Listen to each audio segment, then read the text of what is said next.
Hey guys, today I talked to Dr. Rene Stokes, who's a child psychiatrist. I think you're going to really like this one. I enjoy talking to Renee about how she and her husband have figured out how to get their time back over Renee's medical school, residency, college careers. She had three big incidents that actually, as they were happening, may not have seemed so big to her, but they really shaped how she thinks about her time and having her time freedom.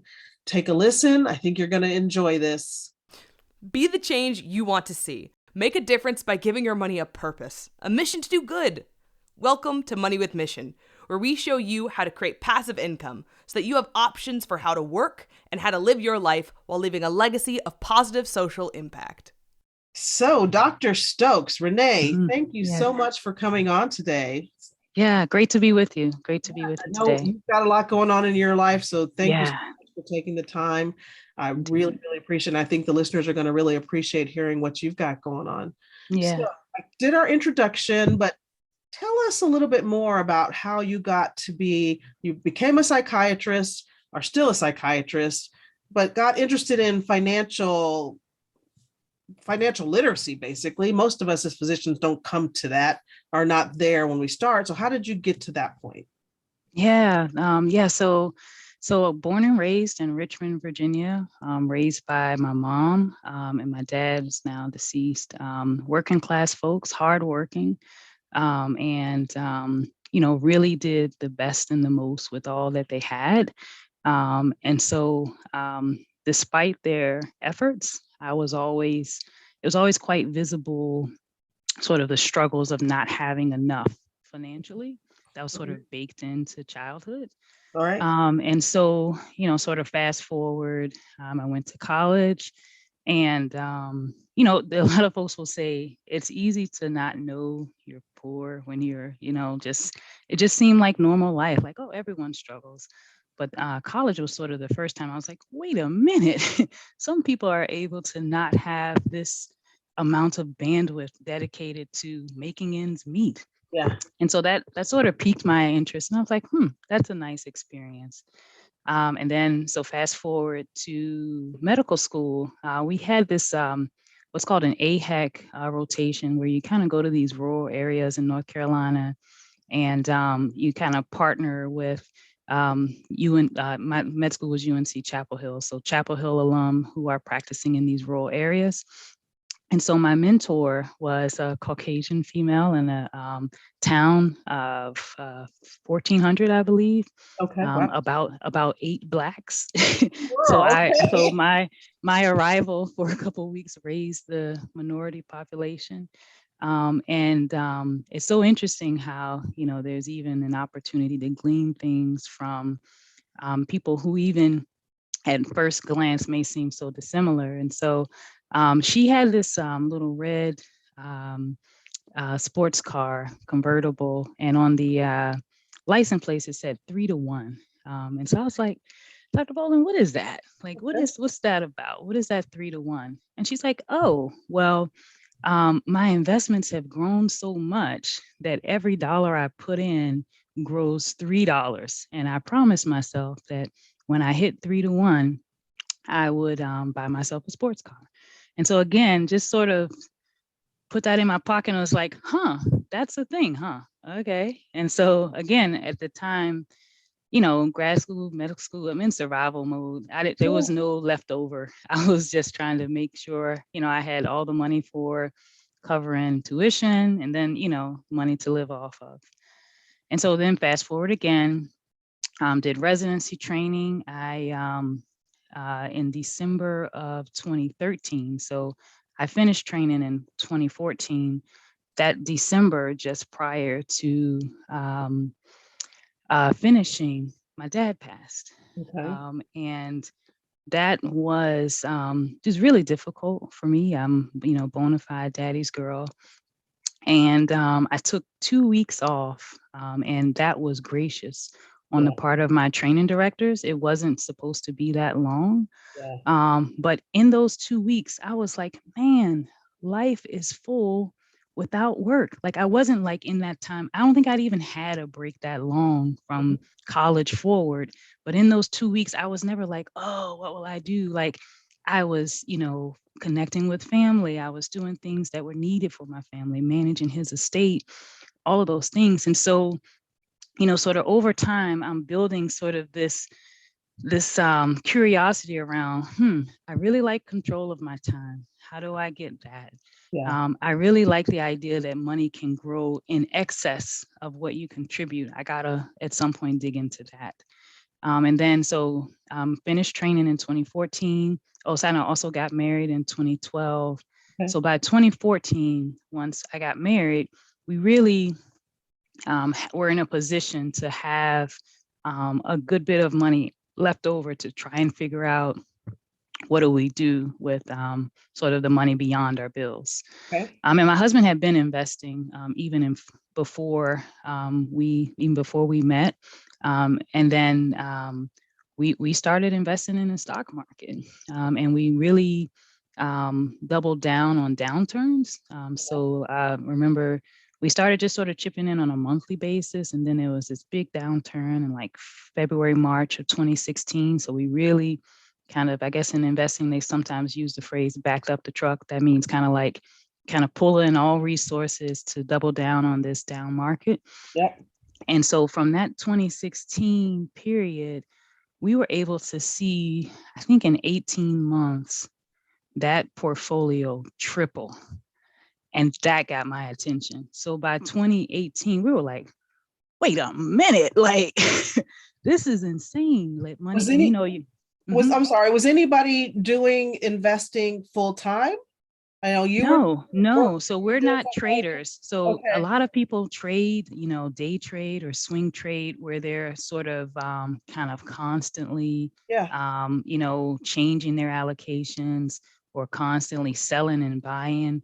We are what we would call value investors. So we Okay. find companies that we think are undervalued, try to get them then on sale, i.e. market downturn. So we did that same thing from 2016 again in 2020 when Okay. when COVID, the markets tanked, and we were like, yes, find every cent we can. Like this money is going in the market. Okay. So again, so 2016 to 2018, I would say prior to 2015 or so, it was really my husband's operation. Like I was like, I know you're doing something over there, but I'm a new doc trying to figure this out. Had a baby in 2015. Yeah. Trying to figure that piece out of Yeah. things. But it got my attention in 2018 when I had seen how that portfolio grew. Mhm. And then that's when I really doubled down on value investing. So finding companies that you think have a great growth horizon, kind of, contributing and buying shares in those companies on a regular basis, and then really doubling down on investing in those companies in a down market. So And so, even if those mhm. companies dropped, you still believe in that company, you're going to put the money in. That's Yep. right. You're That's gonna right. buy them. So the conviction doesn't come from the stock market price. It comes from what you've read about in the company, the prospectus, and we know that the stock market is the stock market rather is sort of a collective sum of sentiment. Yes. And so it's not fact, right? So the same company that has the same strengths today, it could drop 50%. That doesn't change their internal workings. One of my favorite interview clips is a clip from Jeff Bezos. So Okay. he talks about, I think it's from the early 90s or maybe mid 90s.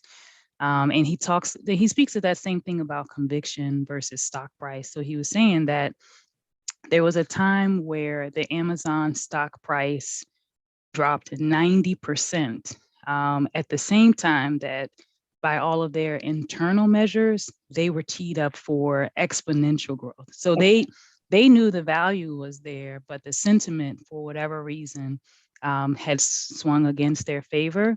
Okay. And so this was a time it went from $100 down to $10. So imagine if you had been holding it, you'd be like, oh, my life is over. And the Yeah. trouble that people sometimes experience, and I don't think everyone has a stomach for individual stock investing, because it's tempting to sell on the way down and Yeah. then you lock in those losses. Yes. But it's Warren Buffett, another person we kind of read up around. says that's when your fortune is made. It doesn't look like it at the time, but your fortune is made at your time of entry. And then you can, of course, have more shares or what have you, as opposed to if you buy when the sentiment is great. So Right. again, it takes a good amount of narrowing your focus. I don't know the whole stock market. I know the 4 or 5 companies we invest in, and I track them, quarter to quarter, year over year. And when we buy, we hold. They have a 5 to 10 year horizon. That's sort of where we'll be, and so it takes a lot of the active thinking out of it. And the other piece of it is we don't plan to liquidate. So we don't have to sort of bear in mind that, whatever could happen, like right now with the war and with COVID still sort of brewing on, we're hitting a downturn and likely recession. And so if I needed to draw down that money to start selling to live off of it, I would get burned because, to get $10,000 might take 100 shares as opposed to 50 shares, if it were at a higher price. And so having a time horizon that's a bit in the future really helps to really move with that conviction around the companies that you invest in. And then so that was 2016 to 2018. And then 2020, I think that's when I kind of was like, okay, down market. Let me see who's into this. And that's when I kind of poked around on Mocha Medicine. Like, is there a finance group? Like, can someone add me to this? And everyone's like, no, I don't think we have one. And I was like, you know what? I'm going to form one. And so that's sort of where Mocha Medicine Financial Freedom Seekers was born, sort of in that COVID downturn of spring of 2020. Okay. And that was also a time where my husband and I really started to sort of expand our investment interest to include crypto investing. Okay. And that was one of the investment firms that we kind of track their ETFs and kind of mirror what they're doing, because they sort of open source all of their research so any person can see all of the different changes that they're making. So that's called ARK Invest. And the owner of that is a woman named Kathy Wood that has really just been upsetting all of Wall Street because of her sort of outsized returns. So Kathy Wood started talking about Bitcoin. So we had heard about it before and we're like, excuse me, sounds like a scam. Is it a Ponzi scheme? I don't know. Sense. I don't get it. Yeah. Yeah. So we were like, nah, not with our hard-earned money. But then Kathy Wood, so they put their white papers out there to sort of explain their investment thesis. And so she put out a white paper on Bitcoin. And I was like, wait a minute, Kathy Wood talking about crypto? Like, okay, I know she's a serious investor. So, read the white paper, got a bit better understanding. And then we were like, wait a minute, this is something, this is a thing. Like, this isn't a fly by night. This is a real viable option. And so this was all happening early 2020. And so that's when we got into crypto investing. And, suffice it to say, those just really exceeded our expectations. And so that's really what allowed us to start having some freedom around kind of going back to that original question around how we allocate our time. For the last almost 6 years, I had been working for Kaiser. Had a great department, lovely people, but the volume and the pace just started to be unsustainable, kind of alongside what I had going in the home, which at this time last year, I had a 1, 3, and a 5-year-old. Okay. And so it just felt like, although I felt grateful, I still have that part of me that remembers not having it all. Yeah. So I felt grateful that I got a job that pays, like, not paying my bills is off my radar. And I sometimes joke with friends, like, I put my card back in my purse quick, like, I know this thing is going through. Like in college, I would be like, is that going to go through? I don't know, But like, listen, I know it's your machine if that card don't go through Yeah, now, so exactly. like, Yes. so that sort of confidence in my finances, that piece, I was grateful for that. And so thus grateful for my gig at Kaiser, or, all the jobs that I've had in Yes. practice, but the times split just wasn't making sense. And so it was this wiggle room that our sort of downturn investments in crypto created that allowed me to be like, you know what? I think I'm done with 50 hours a week. Like, I think, that's not my, I'm not able to make that sustainable at this time. Okay. And so I left Kaiser in September, and really sort of didn't want to fall into anything else. So decided I was just going to pay myself. Until I found something that felt sustainable, and even kind of holding out that if I needed to, I would take, sort of all the time I needed to kind of figure out what amount of work, lets me still express my passion. I'm so passionate about mental health outcomes, particularly communities of color, but not at the expense of what had become unsustainable for me. And so left Kaiser, took 6 months of just being at home. And then right before Christmas, a lot of recruiters have been reaching out, mostly wanting full time. And I tell folks it was my season of no. And Mhm. I was, again, expressing gratitude. Thank you so much for thinking of me.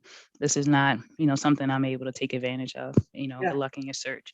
Yeah. And so I found a guy that had a recruiter to reach out for a private pay clinic that needed 15 hours a week, and I had decided that 10 hours was what felt right for me, so kind of 2 afternoons.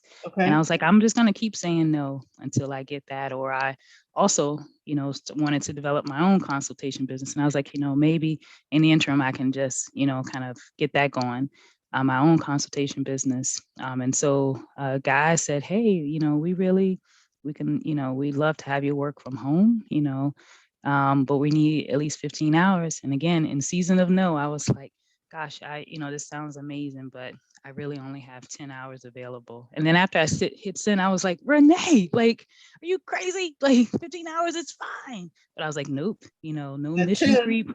I We're said gonna 10. stay on message. And then sure enough, I wished him good luck in his search. He wrote back next week and said, we'll take 10. And I was like, all right. So I say all that to say, right now I'm working a couple afternoons a week, and then a friend of mine works at a state hospital. They needed some help in their call pool, so I take 2 calls a month overnight there, and that is an amount of work that makes me feel that I'm engaged enough, but it helps me to be more sustainable. So yeah, that's the story in a nutshell. You said so much that oh my gosh. Okay.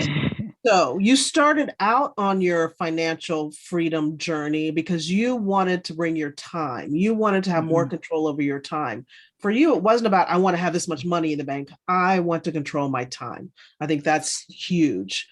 Then Yeah, you yeah. started, There's go ahead. something about losing a loved one, and particularly in my case, a parent, that really sort of crystallizes how much time we do or don't have.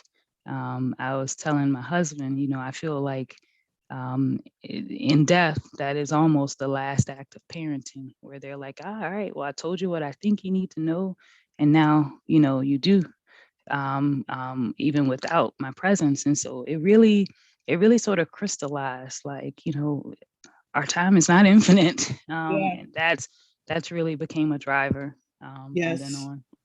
And Mhm. and people don't realize often that time is the only thing you don't get back. You can That's make it. more money every That's it. day. You can make more money. That's You it. cannot get That's that it. day back. That's it. And wow, what you just said about parenting, and my last thing is, Mm. Mm-hmm. Mm-hmm. so you guys were stock investors Mm-hmm. and still are stock investors. So Mm-hmm. we do more real estate investing. I talk more about real estate investing, but I understand the stock market. I understand the purpose around that, and I get it. I just, and let me, did you do your own research on your companies to understand them? And how did you have the time? Because I can just hear the women out there going, I don't have time to investigate all that Yeah. stuff. How can I make Yeah. it happen? Yeah.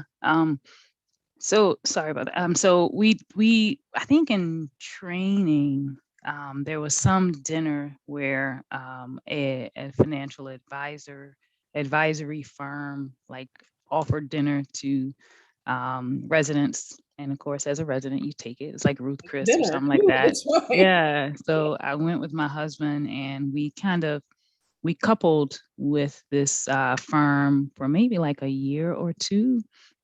Um, and this was, to be honest, in residency, we weren't a top customer, right? Like we didn't have a whole lot for them to manage, but it was more them sort of giving us direction. Yeah. But what we found is in our sessions that it literally seemed like 2 seconds before our session, he like pulled our file out and was like, "Oh, okay." And I was like, "Wait a minute, he hasn't addressed any of the concerns we've had since last time. He's not, come up with anything novel. Like he's Yeah. just saying, here's your statement." And I was like, he's still taking his cut, like, and I'm just like, "Ooh, I don't know about that." And so we really we pivoted away from that. I will say, oh gosh, I'm blanking on the Tony Robbins. Uh-huh. His book really sort of opened our eyes to the compounded cost of financial advising fees Yeah. and how that eats into your sort of Yep. freedom pathway. Mm-hmm. And so we really were like, listen, we don't have a lot at stake, and again, starting out, we're like, let's just try it ourselves. And it's when we started to outpace sort of what their returns were. That's where we got the confidence. And then in the way of research, I think the biggest thing was to have some amount of community around investing. So thus why I made Mocha Medicine Financial Freedom Seekers. So my husband had this group me of, he's an alpha for NPHC fraternity. Uh-huh. And so he's got this chapter group me that is jumping all the time. I'm like, what are y'all talking about? And it's just investments. So like they're always like, oh, did you see so and so? Did you see so and so?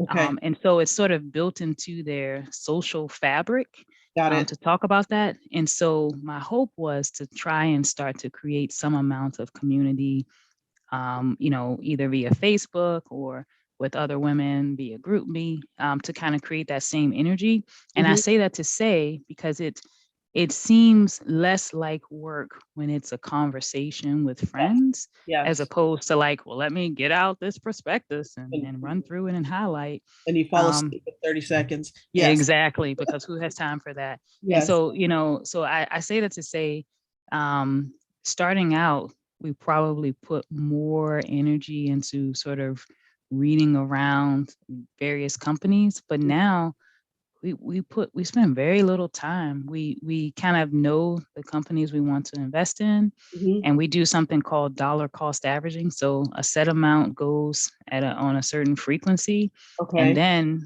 if there's ever a downturn, we really try to mobilize heavily Okay. toward those same allocations. And so more than anything, the the allocations might change on maybe an annual basis. Got it. But if that, but there's not a whole lot of day to day. Again, we're not swing traders. So those are folks who, 9 o'clock comes, they're trying to, sell or predict, Buy, or, sell, we whatever. don't, we Yeah. don't do options trading. So again, when you have, I think it's important, especially for women to know, you don't need to know the whole stock market. Like I think that as women, we are hesitant to claim proficiency, whereas sometimes men will know two things and be like, I'm an Got it. investor, I got it. right? But I 100%. think for women, sometimes we want to like, I don't think I fully know that sector. You don't need to know all of that. Like choose a sector that you feel comfortable reading around periodically Mm-hmm. and invest in that. Keep up with those companies. So I don't know the whole stock market, but of the companies that I invest in, I get on their earnings calls and listen in. I read, I kind of follow them on my on my iPhone, and the little stocks, they're on my ticker. Okay. And so, I say it to say embedding it into your social fabric. I think value investing really sort of helps it to be less time intensive. Okay. I think those are the kinds of things that can make it a more doable proposition. And the thing that I oftentimes say to women or anyone who says they don't have time is, you don't have time to not. Like if you don't get in on this compound interest and what it can do year over year, like you're gonna keep not having time, like until, and so I say that to say, if anyone has a particular interest that they can rally around in terms of getting control of their time or things like that, I say you don't have time to not do To not do it. this. I agree. Do you invest just in companies that give you cash flow, that are paying off dividends, or are you guys holding it for like you said, you hold for the long term, to more it's your retirement kind of thing? You don't panic when there's a downturn. You double down on what you already decided you're going in on and sitting in there for long term. Do you guys invest also for some dividends that you may reinvest or may need to use for cash flow at some point? Well, so I think, that's where we want to sort of actually become students and learn about your wheelhouse in terms of real estate investing. And so we did a small cash out when I left work, and just to sort of ensure we had enough to sort of pay me, as I was taking the time, however much time was needed. And I think moving forward, so we invest mostly in growth companies. Most of them don't, the ones that we invest in don't have a dividend. And so what we would, I think, consider instead would be learning more about real estate, and then deploying cash, whether it's, cashing out some amount if the right deal presents itself. So I think that's how we would solve the cash flow problem. Right now, we have a work life that just feels sustainable. So we've been able to stop drawing down, Gotcha. and there's enough there. And just a side note about that, in terms of the work pivot, I went from W-2 to 1099, and I've been really blown away by sort of the advantages of being a contractor or a business owner versus being a W-2 employee. So it doesn't take the same amount of income. It doesn't take the same amount of gross income to get the same net income. Yeah. So that again helps our work equation to help us pause drawing down. So we were prepared to be like, all right, we're going to just start, living off of our investments. But this is our setup is such that it allows us to let those things continue to grow while we have a more sustainable. And by sustainable, I mean my gig. My husband's work, he's an engineer, it's always been, his deliverables are concepts and packages, not see a patient, write a note, you read a chart, see a patient, so it's less of a grind. He's got a lot more flexibility. So he's just kind of like, why stop? But for me, it helped me to get off of the outpatient clinic grind. Gotcha. You said something, I forgot what it was, because I've got several things in my head that I want to talk about. You talked about your financial advisor, and that person was taking money, was getting paid basically by doing trades for you. Is that correct? So whenever, and so not even doing trades, like he, so they have these sort of robo trading things that the person is literally not dedicating a brain cell to your portfolio in some instances, especially if you are just starting out. Like I have full confidence that he only looked at our portfolio when we were sitting in his face. And that's when we decided this just doesn't make sense to pay. I think we were paying like close to 2%, and he was maybe getting 8% returns. We're like, wait a minute, like Yeah. That doesn't make sense. Yeah. So that there are, for those who don't know, a financial planner, a financial advisor, and a fiduciary, and those two Mm-hmm. are Mm-hmm. completely different. Your That's right. fiduciary, you pay to help you do things, and they make money when you make money. That's right. The financial planner is taking money off of you through fees that you sometimes don't even see and don't know what's going on. That's right. Um, so just something to keep in mind there. If you don't have time, to me, a fiduciary is a way to go. Mm-hmm. Yep. At least they make money when you make money, so they have Yeah. some air quotes skin in the game, and I hate that. That's right. But Yeah. they do have something to lose by not working for you well. Yeah. Yeah. So I like that very much. Thank you. You and your husband investing social. So you started Mocha Medicine Financial Freedom Seekers. First of Mm-hmm. all, I think I just learned about Mocha Medicine not that long ago. Mm-hmm. Tell us Mm-hmm. what that overall concept is about, Mocha Medicine. Yeah. Yeah, so it's a network of African American female physicians from nationwide, and I'm not sure how many thousands, maybe 4 or 5,000 at this point. But it is just a lovely space for camaraderie, for laughs, for any number of resources, and so such that I'm not even big on Facebook. Like for all intents and purposes, I'm not even on Facebook. I would say I'm on Mocha Medicine. Like, I will, if that pops up in my timeline, I give that attention. And so it's such a high value space. And that's why I kind of put those feelers out in that space for anyone interested in investing. Okay. And I think even at the time that I started that, I was kind of more in the Dave Ramsey wheelhouse, kind of debt reduction at all costs, and start there, snowball technique, and all of that. And so I think the opening page has one of his quotes, like, if your why is big enough, you can run through. No. I think it's, I'll do today what others don't, so tomorrow I can do what others can't. But I think one of the original posts was about what's your why. Yeah. Because if your why is big enough, you'll see it through. And I think somebody else said that first one. It was a basketball player. So I remember. Okay. Yes. I can't remember which one now, but shoot. It was Jerry Rice, football player. Okay. Yes, actually that sounds right. Yeah. So that, was the initial sort of spirit, but I felt, I'm in other groups of women physician, not necessarily women of color, but I felt particularly called to do Mocha Medicine Financial Freedom Seekers, because I think our experience in medicine is unique as African American women, and not that others don't have a unique experience. But I think that is why the Mocha Medicine space has such a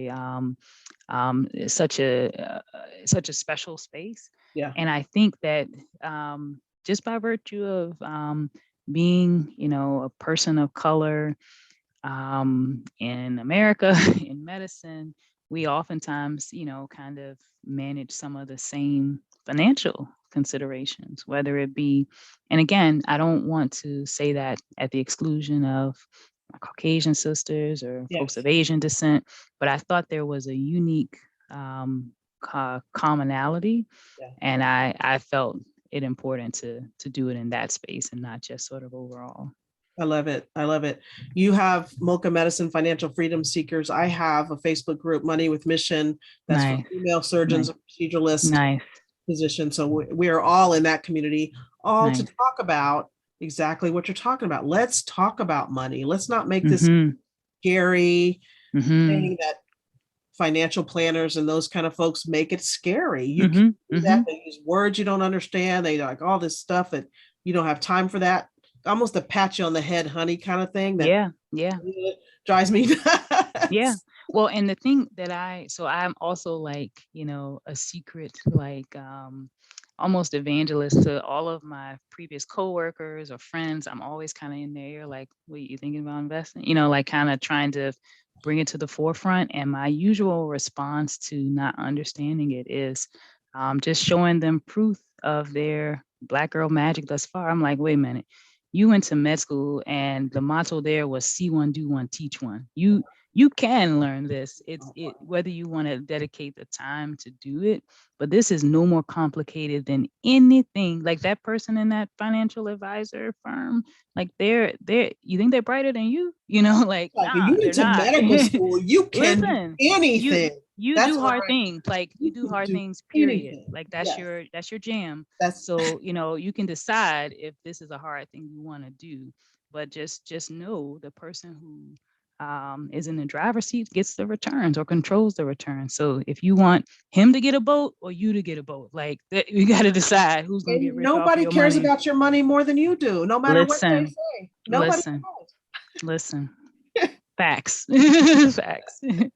Yeah. Nobody. So it's up to us to That's either right. find somebody we trust and spend some time with them, manage a manager, That's or right. yourself. That's bottom line. In a real estate, manage managers with That's money. We're both ways. You're doing it yourself, and you got people you trust who are working for you, helping you. It's just it's got to happen. Yep. Oh my gosh, Indeed. Renee, this is so good. I'm yes. Questions. You're not on Facebook. You're at Mocha Medicine. So that's one place that people can join, can see you. And it's strictly for African American people of color, basically. It's not just people of color because we call Asians people of color, but African American folks are joining that group. Mocha Medicine, financial freedom seekers. That's it. Yep. I've got my Money with Mission Facebook group. You guys can find that one. Come in there. If you don't happen to be a woman of color, this is not exclusionary. You know how that's right. We form groups around who we work with and around who we want to be around. Mine's open. I'm in Renee's group too. I love it. Yeah, it is really, really good. And I have one other outlet that is, very green, and that's www.childpsychoncall.com. Okay. And so that's sort of my baby, in terms of building a business around psychiatric consultation. So trying to be a resource to primary care docs, to pediatricians who too often end up managing psychiatric needs in their setting because of lack of access in the community. And so that's sort of my, infant at this time. Hopefully it will grow, but my space where I want to kind of avail what I know to kind of help people who are already in the trenches meeting the needs. So it's not necessarily, your company is not for direct to patient care, but it's helping those that are working with patients. Is that? That's right. Yeah. So potential clients can be actual primary care docs, pediatricians, schools, any organization that feels the expertise of a child or adult psychiatrist would add to their setting. I will avail my time to sort of, bring that lens to their work. And I do maintain a small, tiny private practice, and that's what I do those 2 afternoons a week. Gotcha. But Tell the website again to get to your.